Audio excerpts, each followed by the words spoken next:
ఆంధ్రప్రదేశ్ రాష్ట్రంలో గత 2 రోజులుగా ఇంధన కొరత కనిపిస్తోంది. కొన్ని జిల్లాల్లో పెట్రోల్ బంకులు తాత్కాలికంగా మూసేశారు. ముఖ్యంగా డీజిల్ కొరత కారణంగా ఇబ్బందులు ఎదురవుతున్నాయి. చాలా చోట్ల పెట్రోల్ బంకులు మూసివేయడంతో వాహనదారులు ఆందోళన వ్యక్తం చేస్తున్నారు.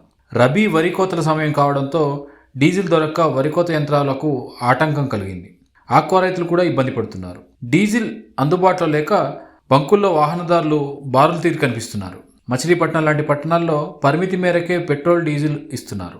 500 రూపాయలకు మించి డీజిల్ కొనడం లేదని వినియోగదారులు చెప్తున్నారు. సరిహద్దు రాష్ట్రాలైన తెలంగాణ, కర్ణాటక, తమిళనాడు, ఒరిస్సా బోర్డర్లో ఉన్న ఆంధ్రప్రదేశ్ గ్రామాల ప్రజలు ఆ రాష్ట్రాలకు క్యూ కడుతున్నారు. ముఖ్యమంత్రి చంద్రబాబు నాయుడు వెంటనే ఈ సమస్యపైన సమీక్ష నిర్వహించాలని కోరుతున్నారు. ఆ మేరకు ముఖ్యమంత్రి చంద్రబాబు నాయుడు వెంటనే ఈ సమస్యపైన సమీక్ష నిర్వహించారు.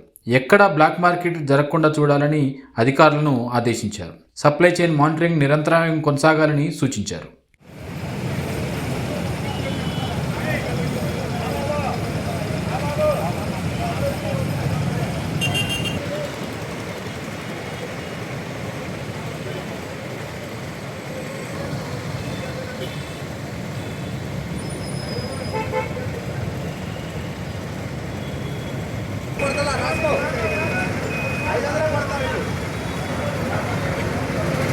వ్యాన్ అయినా కార్ అయినా ఏదైనా 500.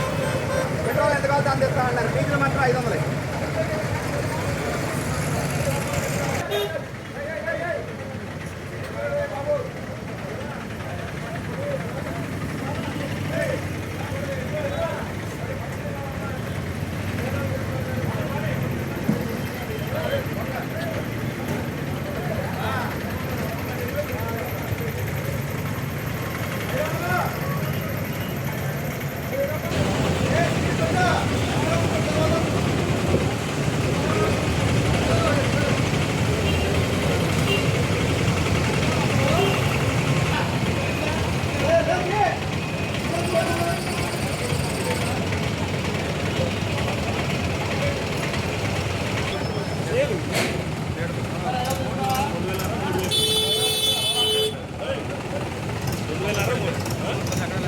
పోలీసు బంక్ వారు అందరికీ సహాయం చేస్తున్నారండి. 500 కడిగి అందరికీ సహాయం చేస్తారు.